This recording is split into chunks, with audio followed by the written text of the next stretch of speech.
Good morning, everyone. Welcome. We are finishing up the, oh, yours is down there. The GDPR Identity Assurance and Privacy track. And Dana and I are going to introduce ourselves and walk through workforce privacy and the privacy gold or asbestos, the toxic nature that workforce information can become if you're not careful. We're going to be very interactive. Feel free to jump in with questions. We're the last session before, I think, lunch, so feel free to pepper us with stuff, and we will get going. And so, again, I'm Jenn Behrens, partner already, and EVP of Privacy for Kuma, and Dana will introduce herself. Yes, Dana Simberkoff. I'm Chief Privacy Risk and Compliance Officer for AvePoint, also known as the person that's responsible for the things that nobody else wants to do. So nice to talk with you all today. I call Dana Wonder Woman. So today's discussion will highlight the environment and the challenge of workforce privacy, the workforce and technology drivers, where this data sits, how do we get this data out of our workforce, intentionally or not, the regulatory environment, and organizational best practices. So with that, I'm going to kick off and lay a little bit of a setting of what the environment and challenge is. I know when I often work with clients, workforce privacy is not typically something that's well understood. However, it's become much more expansive in the last decade for sure. So work and personal data is separate, right? Not necessarily. It's really becoming more hard to distinguish. Your work-related data, most people understand that there's HR data, there's benefits data. This may include healthcare plan data, which could then get you into the HIPAA compliance territory. You have compliance data, email, chat, especially if your company administers all of those. You have physical access, real estate information, information security, and web logs. But where does the personal come into that when you're working? Social media is becoming very invasive, and it's spreading between work and personal lives, and often people are encouraged to use their personal accounts for business reasons. Wearables, a lot of organizations are now having your personnel either for healthcare or for physical access use wearables. GPS location, even your cafeteria transactions, interestingly enough, are being harnessed for information. There's a lot more. Interestingly enough, in the HR side of things, 30% of organizations are now looking at increasing their wearable technology as a strategic effort in their part to advance their organizational culture. That has a workforce privacy implication. So, to go along with all this data, you really want to understand where your changing policies are going to be coming in. Something that I work with clients now, if you don't have a policy about social media use, you should get one. That's one of the big things that I often talk to organizations about doing. Yeah, to sort of second what Jen said, one of my favorite quotes that I like to use is from the Navy's social media handbook, where they have the saying that loose tweets sink fleets. And I think that's a really good way of thinking about social media inside of your company. But I think compounding what Jen has shared already, there really is this sort of data growth around the world, and there's a business mentality that I call data hoarding, which is this idea that business users think that more is better. And they think that really they should get as much information as possible and then keep it forever. Until they figure out what to do with it. Now, this is true whether it's data about their employees or data about their customers. I will also pose the idea to you that sometimes your employees are also your customers as well. So something to think about, depending on the nature of your business, you may have to separate data that you hold from employees as your employees and data that you hold from them as your customers, and then also what happens when your employees are talking about your customers in internal systems. Okay, so all this is very complicated. We know that data is expanding. We know that we have other disruptive forces like the cloud. Moving on to the next slide, the real challenge that I believe that companies face, if we want to build this out, is this this real concern of dark data, or data that is sitting on most of our corporate networks that is undiscovered and unrealized. This creates both opportunity and risk for businesses. It creates an opportunity because that data could be valuable, useful information.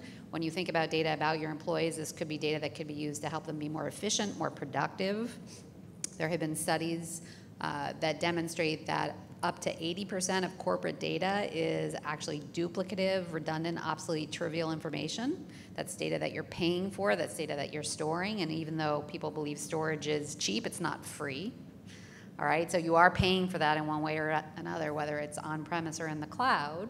You're paying for it, you're paying to store it, to protect it, to sift through it. This is taking time from your employees. It impacts their productivity. It also creates risk because this data could be sensitive information. It could be protected data. It could be data that contains a security or privacy risk. So for that point, it's really important to understand the nature of the data that you hold, whether it's about your employees, your customers, and so on. It's equally important, as I said, to sort of counter this idea that more is better. More is not better necessarily, and this is perhaps different than what we hear when we hear about big data and this idea that you should go out and surf and get all this information as possible. Once you have it, you have to protect it, as I think everybody here knows well. So, Jen, back over to you. Thanks. So what are the drivers and tools that are used in today's workforce that can really expand your business, but also increase the risk to workforce privacy? So everyone here has mobile devices. I see a handful out now. Often these are being handed to you by your employers, or you're expected to put their platforms on your devices. All sorts of payment structures ensue. One client I have now will not pay for the device, but they'll pay for the plan. But what does that mean? You have to put their MDM platform on so that they can wipe your device, even if it's your own, at any point. But along with that comes all the apps that you're expected to put on it, because you're now expected to be much more reachable and much more available. And so you're asked to put a lot of information on your personal device. In turn, you can often bleed your personal information onto a strictly business device. It's very hard. I have a laptop I use with a lot of clients. I have one laptop that is strictly a client laptop.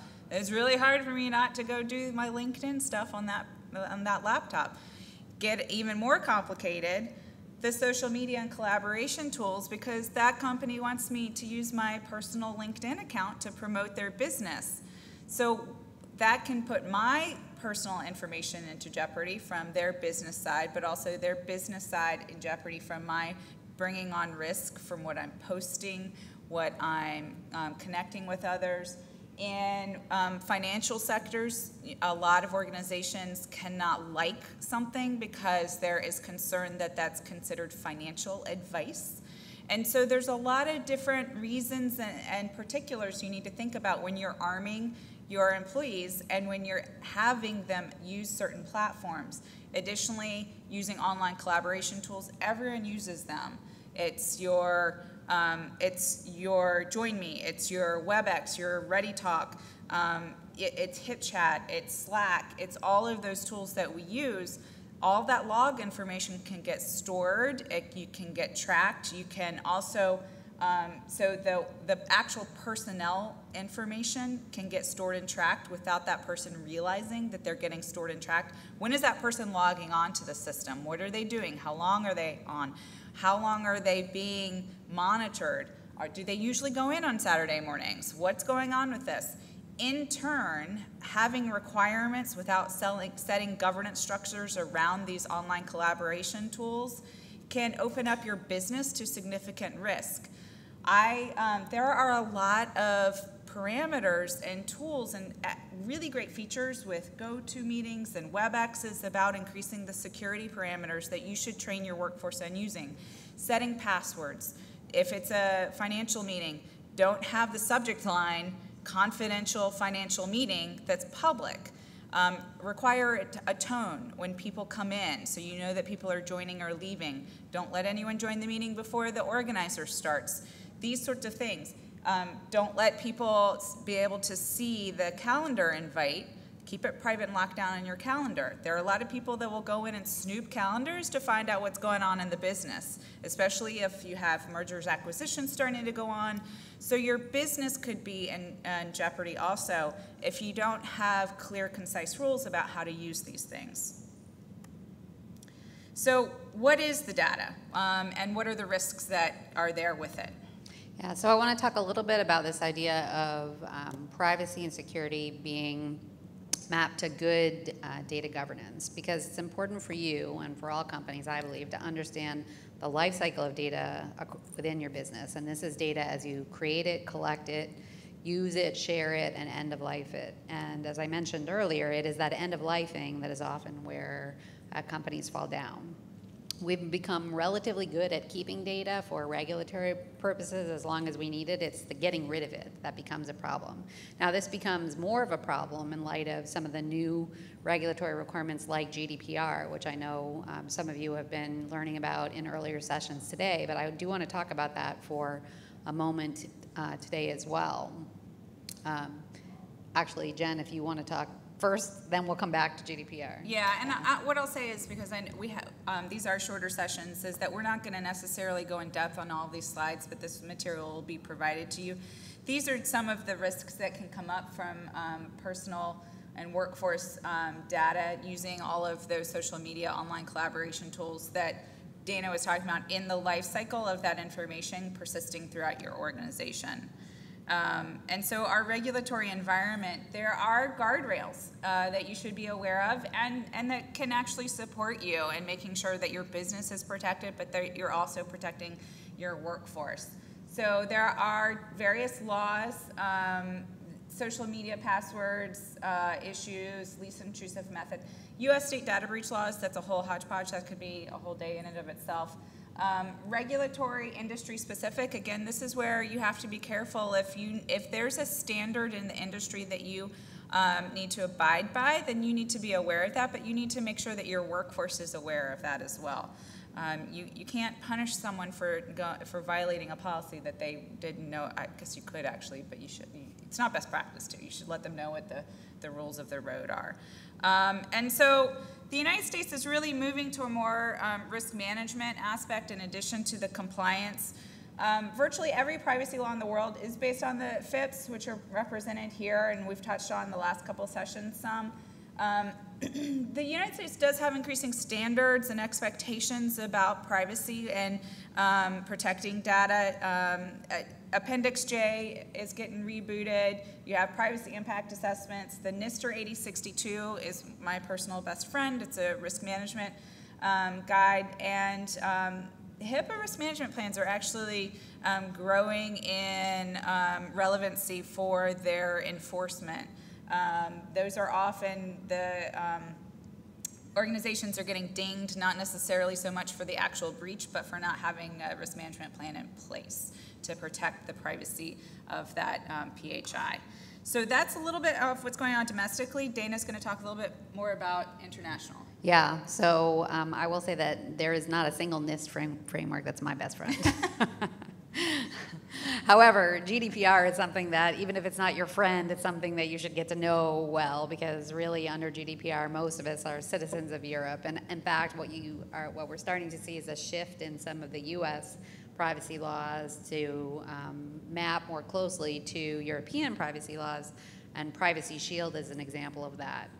So what Europe has done quite cleverly is they've essentially said that if you're a company or an organization that does business in Europe, so if you have offices in Europe, or if you do not have offices in Europe but you do business with a citizen of Europe, you sell services, you provide monitoring or provide goods to European citizens, then you're still subject to GDPR. And GDPR has really extensive data breach fines, up to 4% of your global annual revenue. So just to put this in perspective, there was a UK company called Tesco that had a data breach fairly recently. They estimated that if that breach had happened under GDPR, their fine would have been almost 200 billion pounds. All right, so this is, I'm sorry, 200 million pounds, but this is extensive, money, far more than we've heard in any data breaches to date. So companies are really rightly, freaking out about this. Above and beyond the fines, GDPR defines something called high-risk processing. High-risk processing is when you're managing data that is either about sensitive personal information of an individual, which, by the way, is by default almost most of the data that you have about your employees, right? So it's information like, possible health, health-related information, sicknesses, medications they may be on, special accommodations they need for workforce employment, if they have disabilities, information about sexual preferences, political leanings, all of that kind of information is considered to be sensitive personal information under GDPR. And by the way, there's something defined under GDPR called new technology. Now, new technology to Europeans includes the cloud. So the cloud, by default, is high-risk processing. When you have high-risk processing, so when you're either using sensitive personal information or you are doing high-risk processing, then by default, you have to do a number of other steps like data protection or privacy impact assessment. So here are some of the quick things that I think you need to think about with regard to not only your employee data, but also any of the personal information that you hold. And this ties back to what we've been talking about earlier. One is that when you collect this information, you have to give people a choice. Now, this is really difficult in the case of employees, right? Because you cannot make employment conditional on them choosing to give you data or not, right? When we employ people, they must give us the data. That's not considered to be choice. Right? So you cannot tie. Choice has to really be choice. Like, I can continue to work with you without giving you this data. And that is not employment, right? That's not typically employment data. Also, if somebody is choosing to give you their data, it has to be limited to the purpose for which they gave it to you. In other words, if I collect data from you to provide technical support for you for my product, then I cannot turn around and use that data to sell you something else. Or if I'm selling a subscription to a service and you don't continue to renew that subscription after a year, then you need to remove the data about me after that year. How many companies do that? Nobody, right? So when I talked about this idea of data minimization, purpose limitation, and really making sure that you're ending the life cycle of data inside of your business, as well as keeping data for as long as you need it, this becomes incredibly important for GDPR. And just like Jenn said, it's going to be really important to be able to demonstrate that you have technical controls in place to provide evidence to regulators. So it's not so much that they expect you to be breach-free, because everybody knows that breaches are going to happen. It's a question of being able to demonstrate that you put controls in place to prevent it. Now, most of these obligations actually fall on IT and security. Privacy officers, data protection officers are responsible for the overall program for legal compliance and regulatory compliance, but you cannot have a successful program without input from IT security in the business. So I like to talk about this idea of privacy and security really being everybody's job inside of the company. If everybody thinks somebody else is doing it, then nobody is doing it, right? So you need to create a culture in which everybody is thinking that protecting data is their responsibility, their job. And so what are some of our organizational best practices? Yeah, I like to talk for a moment about this idea of brakes on cars, right? Because most of us think that brakes on cars were designed to slow us down or stop us, right? But actually, when you look back in time, and this is actually true because I looked it up, the first cars were designed without brakes at all.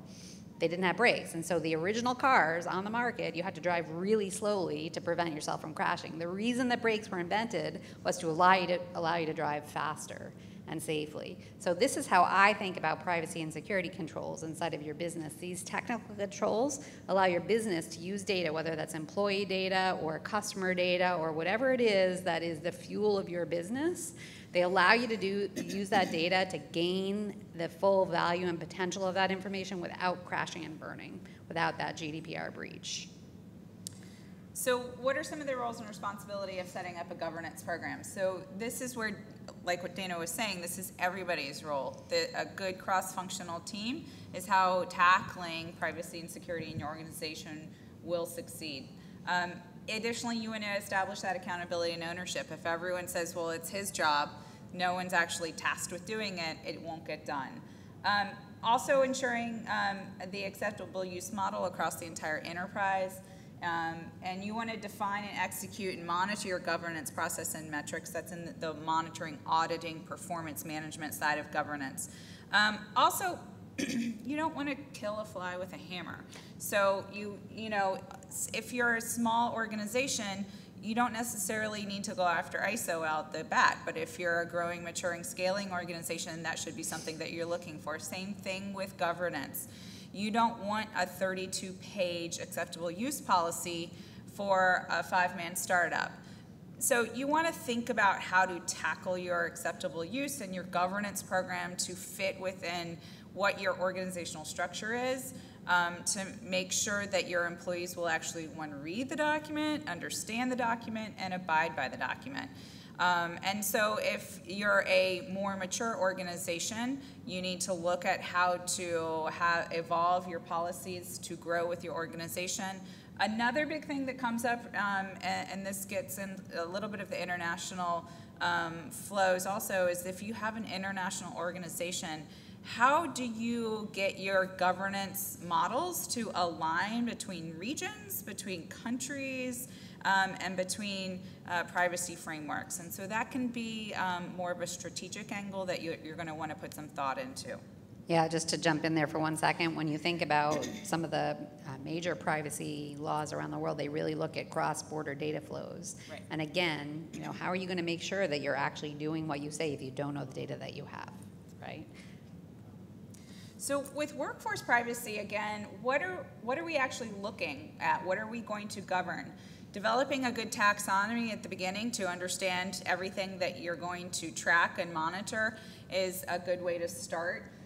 Again, your personnel data resides in a lot of different places that you may not have at the forefront of your thought process. So thinking through where everything sits and then being able to create that inventory or that catalog that you know where everything resides, and so therefore you know how to start setting up your governance structure, is really going to be an important foundational tool for you.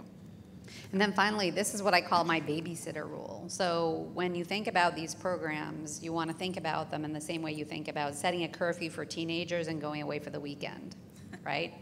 No idea whether that's going to happen or not. So you want to create policies that actually reflect what happens inside of your business. So you want to make sure from a regulatory perspective that you say what you do what you say, and you can prove it.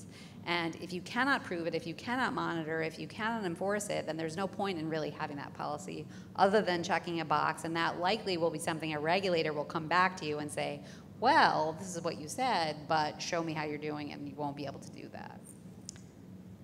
Finally, I think personally that's incredibly important to tie these programs to an existing business transformation. The cloud, to me, is a great example of that. Cloud is disruptive. You're transforming your business. You're retiring your legacy systems. You're moving your data to a new place. That's an opportunity to really build these controls in, to attach new privacy and security requirements to this data, and to clean it up in the same way that we don't move houses or apartments and just pick up everything, throw it in boxes or the moving van and go. At least most of us don't. We look through what we have, we sift through it, we decide what to retire, what to put into storage, what to throw away, and then what to move with us. Think about your data in that same way, and then put those controls in place so when you're in your new place, you can keep it organized as well. And so we want to thank you for attending and open up for questions if there are any. Harvey. So you talked about dark data and how to discover it, to realize and discover it. I've got some ideas on that, but I'd like to hear y'all's thoughts about how best to discover things. Yeah, sure. Well, so, I mean, that's an area that my company has done a lot of work. When you do this kind of analysis, and depending on the sources of that data, file shares, legacy systems, you can actually do ROT analysis. This is actually becoming a really big area of practice now, where you can evaluate content, and whether this is unstructured documents or structured documents. By the way, a lot of this data does tend to be unstructured data. It's actually easy to do a hash and to evaluate it, to find duplicate data. What that does is it allows you to get rid of the multiple revisions of information that somebody, a team from 10 years ago put together to come up with a final policy. Do you really have to keep every version of the draft that occurred before then? You can also look at stale data, data that was created by people that are no longer with a company, data that was created for projects that are no longer relevant to the business. When we do this kind of analysis across businesses, we find that you can quickly find duplicates, you can eliminate stale data, you can define business critical assets and data that's subject to regulatory requirements. By the way, there's nothing that makes a records manager happier than this kind of project, because the only people that are less appreciated than security officers are records managers. They spend a lot of time writing policies that nobody reads. Yes, redundant, obsolete, trivial information. Yeah. You could also maybe take your data categories and specifically look for data matches. Oh, absolutely. Well, you know, so I have another saying. I'm a big one for sayings. Metadata is a love note to the future, right? So metadata is, to me, what, you know, sort of like the secret sauce of good data governance going forward. But when you look back over time, very few content authors are really good at tagging their data. So going back and doing that backwards facing analysis is really important to have a good plan going forward. Sure. Our legal team where I work is of the belief that you should never get rid of data. Do you have any recommendations on how to pursue a strategy in the legal department that retiring data is a good idea? Yes. Tell them that under, does your business have any data of European citizens or?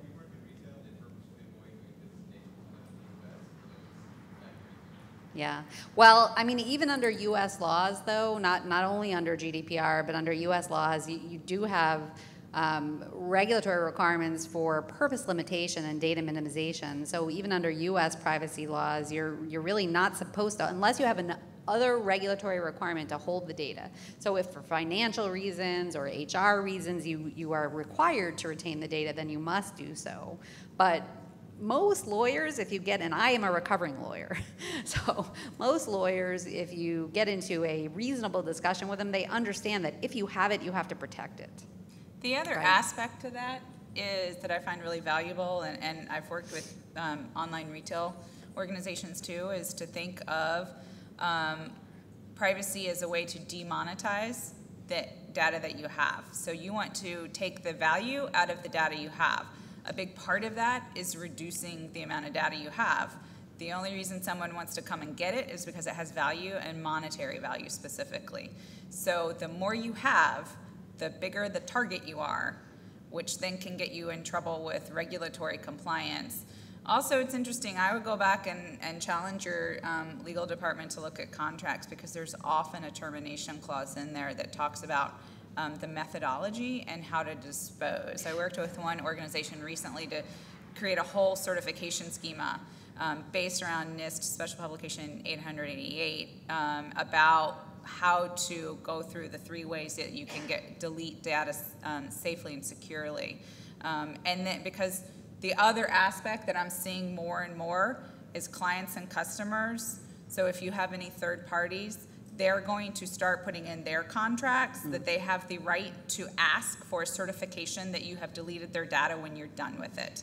And so if you don't have a process baked in, you're going to need to get one. That's becoming a more and more frequent thing that I'm seeing out there. Yeah, we call it defensible destruction. So I think with legal teams, it's just important to frame it that way. Their concern, of course, is that they may in the future need it, need to pull it back. The other argument I would make is that you can also take data and move it to archival versus keeping it in your production environments. When it's in your production environments and searchable and findable, then it's at the most risk, right? At least if you archive it, then it's less accessible. Any other questions? I think we stand between you and lunch. I think so. Thank you all So for we'll coming. stick around. I hope you enjoyed the whole session track. Thank you.